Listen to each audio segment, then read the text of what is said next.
बहुत समय पहले की बात है। उज्जैन के शमशान में भयानक तूफान के बीच राजा विक्रमादित्य अपनी तलवार कमर से बांधे पीपल के उस पुराने पेड़ की ओर बढ़ रहा था, जहां बेताल उल्टा लटक रहा था। काले बादलों की गड़गड़ाहट, चमगादड़ों की चीख और जलती चिताओं की गरम राख। पर विक्रम अडिग था। जैसे ही उसने बेताल को पीठ पर लादा, बेताल बोला, राजन, आज की कहानी तुम्हारे साहस से कहीं बड़ी है। यह कहानी है एक जादुई महल की, जहां हर दीवार के पीछे एक रहस्य है और हर निर्णय की कीमत आत्मा से चुकानी पड़ती है। सुनोगे? विक्रम ने मौन सहमति दी और बेताल ने अपनी रहस्यमयी आवाज में कहना शुरू किया। अरावली की गहराइयों में स्थित था चंद्रकुंज राजमहल, सफेद संगमरमर से बना। उसकी मीनारें रात में नीले प्रकाश से जगमगाती थीं, जैसे चांद की किरणें सीधे आकर उस पर ठहर जाती हों। लेकिन यह महल उतना सुंदर नहीं था जितना रहस्यमय। कहा जाता था कि यह महल 3 इच्छाएं और 3 वचन देता है। जो राजा उसे संभालता, उसे चमत्कारी शक्तियां मिलती, लेकिन एक शर्त पर वचनों का पालन करना होता। राजा धरणी वर्मा, जो न्याय और धर्म का प्रतीक माना जाता था, उस महल को अपना बनाना चाहता था, लेकिन जनता को पहले चेताया गया था। यह महल जितना देता है, उससे कहीं ज्यादा छीन भी सकता है। पर राजा अडिग था। वह 3 वचन थे। कभी अपने मन से न्याय नहीं करोगे, अपने खून से जुड़ी किसी भी चीज को बचाने की कोशिश नहीं करोगे, महल की पश्चिमी मीनार का दरवाजा कभी नहीं खोलोगे। 3 वचन और बदले में 3 शक्तियां। राजा को लोगों के मन पढ़ने की शक्ति मिली। राजा का हर आदेश स्वर्ण अक्षरों में खुद ही दीवारों पर अंकित हो जाता। रात के समय राजा भविष्य देख सकता था, लेकिन सिर्फ एक झलक। शुरू में सब कुछ चमत्कारिक था। राज्य में सुख शांति, पड़ोसी राज्यों से भय समाप्त, बीमारियां मिट गईं। पर असली परीक्षा कुछ महीनों बाद आई। एक रात महल के कोषागार से राज्य की सबसे महत्वपूर्ण वस्तु राजमोहर चोरी हो गई। उस मोहर के बिना कोई आदेश वैध नहीं माना जाता था। महल की दृष्टि ने नाम बताया, राजकुमारी दिव्या, वह पुत्री जिसे राजा अपनी जान से बढ़कर चाहता था। अब पहला वचन आड़े आया। राजा को अपने मन से निर्णय नहीं करना था, और महल ने जो कहा वही अंतिम सत्य था। राजा ने अपनी ही पुत्री को अंधकारमय कक्ष में कैद कर दिया, बिना एक भी आंसू बहाए।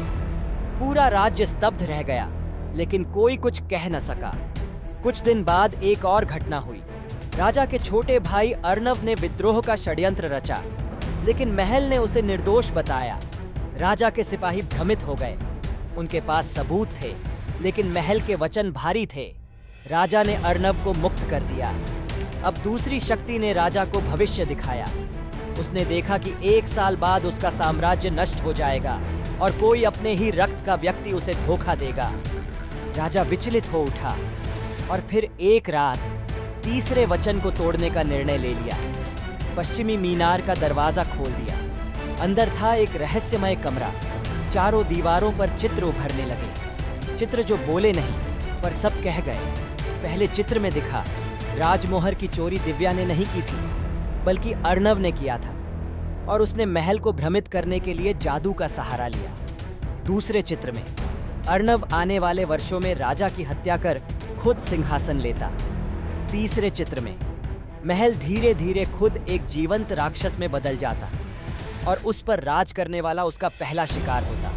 राजा धरणी वर्मा की आंखों से पहली बार आंसू निकले। उसने महल को जलाने का आदेश दिया, पर बहुत देर हो चुकी थी। जैसे ही आदेश दिया गया, महल कांपने लगा, दीवारें दरकने लगीं, और नीले प्रकाश के बीच से एक तिलिस्मी आवाज गूंजी, धरणी वर्मा, तूने 3 वचन तोड़े। अब तू इस महल का हिस्सा बनेगा।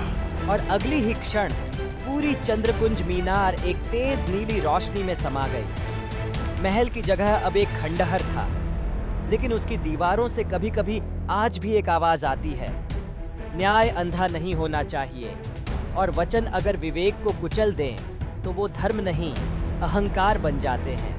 बेताल चुप हुआ और फिर धीमे स्वर में बोला, अब बता राजन, क्या धरणी वर्मा का वचन निभाना सही था, या उसे पहले ही विवेक से काम लेना चाहिए था?